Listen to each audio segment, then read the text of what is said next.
शराब घोटाला। भारतीय जनता पार्टी ने पिछले 4 साल से इस शब्द का भारतीय राजनीति में खूब इस्तेमाल किया।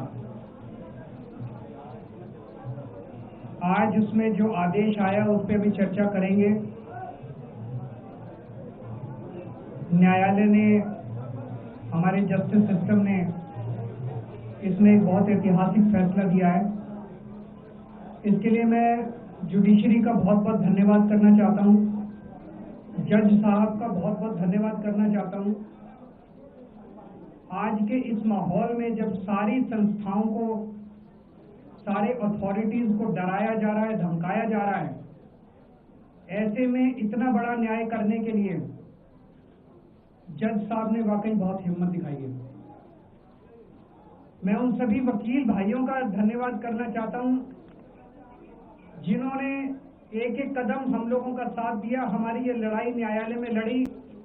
मैं खासकर नाम लेना चाहता हूं, अभिषेक मनु सिंघवी साहब का धन्यवाद करता हूं, हरिहरन साहब का धन्यवाद करता हूं, रिबेका मैडम का धन्यवाद करता हूं, विक्रम चौधरी जी का, दयान कृष्णन जी का, रमेश गुप्ता जी का, शादान का, मोहित माथुर जी का, विवेक जैन, रजत, मोहम्मद इरशाद, करण, मुदित जैन और भी कई नाम है, अगर मेरे से कुछ रह गए हो। बहुत सारे वकीलों ने हमारा साथ दिया और उन सारे देश भर के लोगों का जिन्होंने पिछले 4 साल से जिस तरह से हमारे ऊपर अत्याचार किया जा रहा था, इतने कठिन समय में हम लोगों का साथ दिया, उनका धन्यवाद करना चाहता हूं।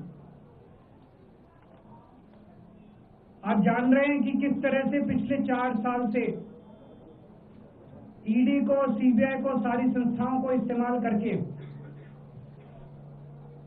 हमारे ऊपर एक शराब घोटाला नाम का एक आरोप लगाया गया। सीबीआई ने, ईडी ने उसमें चार्जशीट फाइल की। आज कोर्ट को प्राइमा फेसी ये निर्णय लेना था कि क्या सबूत और गवाहों के बयानों के आधार पे सफिशिएंट मटेरियल है कि इसमें मुकदमा चलाया जाए। अभी मुकदमा चला नहीं था।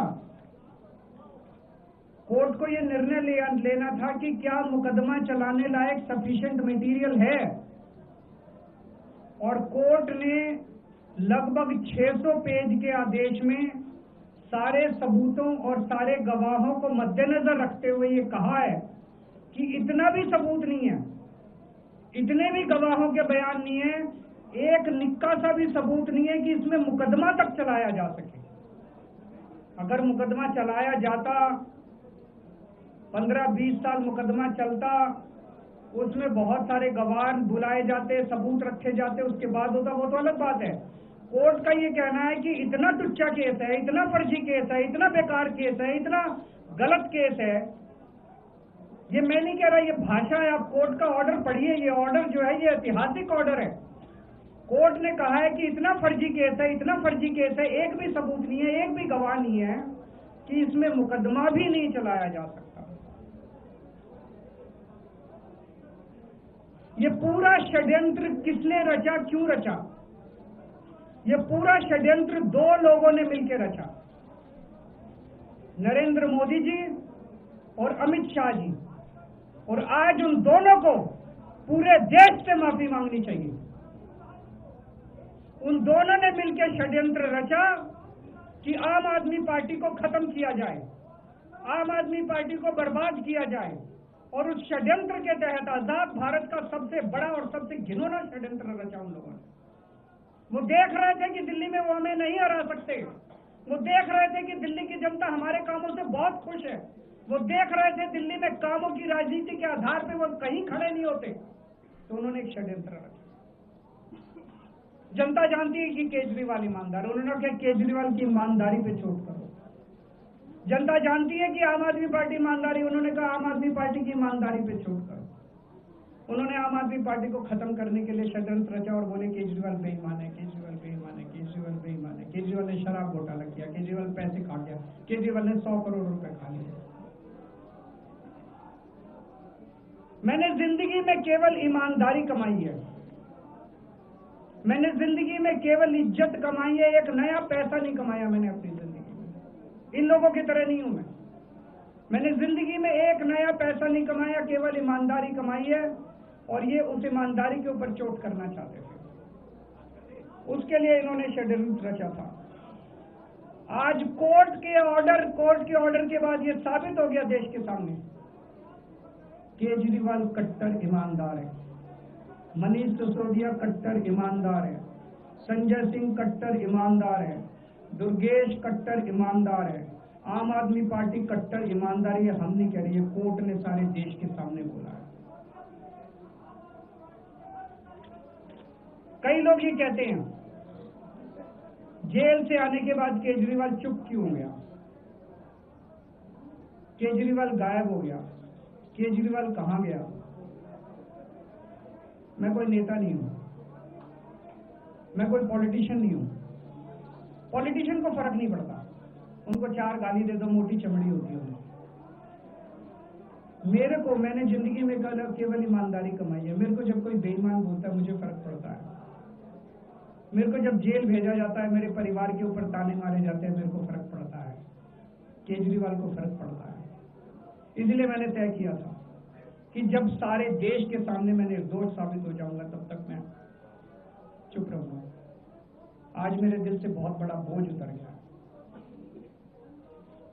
मैं मोदी जी को कहना चाहता हूं, मोदी जी, आपने हमारे ऊपर इतने केस कर लिए, आपने ईडी छोड़ दी, आपने सीबीआई छोड़ दी, आपने पुलिस छोड़ दी, आपने इनकम टैक्स छोड़ दिया हमारे पीछे, आपने जेल भेज दिया हमारे 5 सबसे बड़े नेताओं को।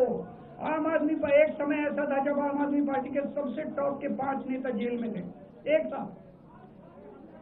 उसके बाद भी केजरीवाल का कुछ नहीं बिगाड़ सके। अब तो एक ही तरीका बचा है मोदी जी केजरीवाल से निपटने का, केजरीवाल का कत्ल करवाना पड़ेगा, केजरीवाल की हत्या करवानी पड़ेगी। उसके अलावा केजरीवाल आपसे संभलने वाला नहीं है। अब आपके बस का नहीं है केजरीवाल, आपने सब कुछ करके देख लिया, अब केजरीवाल का कत्ल ही करवाना पड़ेगा। और एक तरीका है, मैं पहले भी बोल चुका, लेकिन वो मोदी जी के बस का नहीं है। मैंने 500 स्कूल बनवाए दिल्ली में, आप 5000 स्कूल बनाओ। मैंने दिल्ली की सड़कें अच्छी करी, आप पूरे देश की सड़कें ठीक कर दो, देखो केजरीवाल को कोई पूछेगा ही नहीं। केजरीवाल ने 200 मोहल्ला क्लिनिक बनाया, 20,000 मोहल्ला क्लिनिक बनाओ, आप तो देश के प्रधानमंत्री हो, अरे अच्छे काम करो ना। वो नहीं होता मोदी जी, वो मोदी जी से नहीं होता। मैं उनको कहना चाहता हूं, प्रधानमंत्री जी, केवल सत्ता की जो प्रधानमंत्री मोदी जी की और अमित शाह जी की सत्ता की हवस है, ये उसका नतीजा है जो ये षड्यंत्र रचा गया। और इस षड्यंत्र का मैं बहुत छोटा हूं, हमारे परिवार ने बहुत भुगतान की है। मैं जेल गया, मेरी माँ बीमार रहती है बहुत ज्यादा, उसको अस्पताल में एडमिट कराना पड़ा, बहुत रोई मेरी माँ, बहुत रोई। इनकी पत्नी मनीष सिसोदिया जी की पत्नी, उनको मल्टीपल स्क्लेरोसिस डिजीज है, सब लोग जानते हैं। जब सुप्रीम कोर्ट में केस चल रहा था, संजीव खन्ना जी ने कहा कि बहुत गंदी बीमारी है, उनके नीचे का पूरा पोर्शन काम नहीं करता और धीरे धीरे बीमारी बढ़ती जा रही है। हमारे परिवार ने बहुत भुगता है, लेकिन वो इम्पोर्टेंट नहीं है, हम इम्पोर्टेंट नहीं है, हमारा परिवार भी इम्पोर्टेंट नहीं है। लेकिन मोदी जी और अमित शाह जी के षड्यंत्र का खामियाजा जो दिल्ली भुगत रही है, दिल्ली के 3 करोड़ लोग भुगत रहे हैं, उसकी भरपाई कौन करेगा। आज दिल्ली में कहीं चले जाओ, सारी सड़कें टूटी पड़ी हैं, अस्पतालों में दवाइयां मिलनी बंद हो गई हैं, मोहल्ला क्लिनिक बंद किए जा रहे हैं, स्कूलों का बुरा हाल हो रहा है। पूरे दिल्ली में पोल्यूशन इतना ज्यादा कभी दिल्ली की जनता ने नहीं देखा था। यमुना का बहुत बुरा हाल हो गया। एक चीज बता दो तो दिल्ली में इन्होंने ठीक करी हो, पूरी दिल्ली का बेड़ा गर्क कर दिया। सबसे बड़ा खामियाजा मोदी जी और अमित शाह जी की सत्ता की हवस, उसका सबसे बड़ा खामियाजा दिल्ली के 3 करोड़ लोगों ने भुगता है। दिल्ली के लोगों से जाके पूछो। आज मैं चैलेंज करता हूं मोदी जी को, मोदी जी हिम्मत है दिल्ली में दोबारा चुनाव करा के दिखा दो, 10 से ज्यादा तुम्हारी सीट आ जाए, मैं राजनीति छोड़ दूंगा। तुम्हारी 10 से ज्यादा सीट आ जाए, मैं राजनीति छोड़ दूंगा। दिल्ली की जनता त्रस्त हो चुकी है तुम लोग।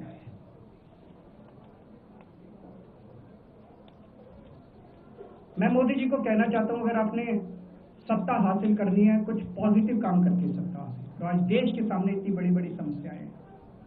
आज देश का युवा दुखी है, देश का व्यापारी दुखी है, देश का उद्योगपति दुखी है। आज अमेरिका हमें आंखें दिखा रहा है।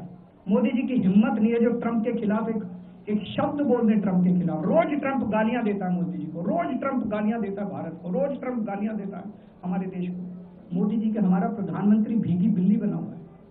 अरे देश संभालिए ना, आपको हमने देश चलाने को दिया था और आप केजरीवाल में उलझ गए, आप आम आदमी पार्टी में उलझ गए। पॉजिटिव काम करके सत्ता हासिल कीजिए, ये नेगेटिव काम करना बंद कीजिए। अगर आपसे कोई एक दो प्रश्न है तो क्या आपको उम्मीद है कि आप ईडी के मामले को भी? ईडी मामला खत्म हो गया। सीबीआई के मामले के बेस पे ईडी था, वो फॉर्मेलिटी बची है। हम अगले हफ्ते एप्लीकेशन डालेंगे, ईडी का मामला खत्म हो जाएगा।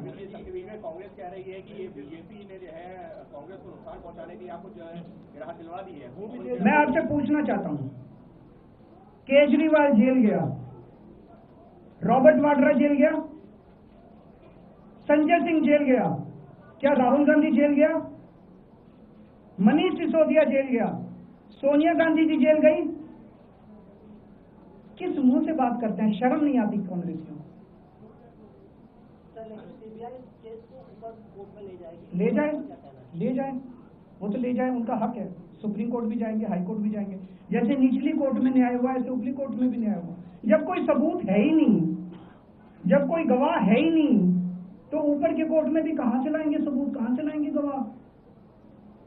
आज कोई छोटा मोटा उन्होंने डिस्चार्ज कर दिया है हमें, उन्होंने कहा कोई आरोप ही नहीं बनता। इन्वेस्टिगेटिंग ऑफिसर सीबीआई के ऊपर उन्होंने, कोर्ट ने टिप्पणी की है कि सीबीआई अपने दोषी अधिकारियों के खिलाफ डिसिप्लिनरी एक्शन, कभी ऐसा ऑर्डर देखा है? इसका मतलब कितना फर्जी मुकदमा था कि सीबीआई के अफसरों के खिलाफ डिसिप्लिनरी एक्शन लिया जाएगा। आप कुछ कहना? बीजेपी कह रही है कि आपको सारे एविडेंसेस डिस्ट्रॉय कर दिए, इस वजह से लोअर कोर्ट का ऐसा ऑर्डर आया और वो उम्मीद जता रहे हैं कि हायर कोर्ट में आपके खिलाफ जो है कार्रवाई दोबारा। कहाँ पे? जज के कमरे में जाके डिस्ट्रॉय कर दिए? कहाँ डिस्ट्रॉय कर दिए? कहाँ डिस्ट्रॉय कर दिए? मैं जेल में था, ये जेल में था, संजय सिंह जेल में थे, कहाँ डिस्ट्रॉय कर दिया? हम पगला गए हैं वो।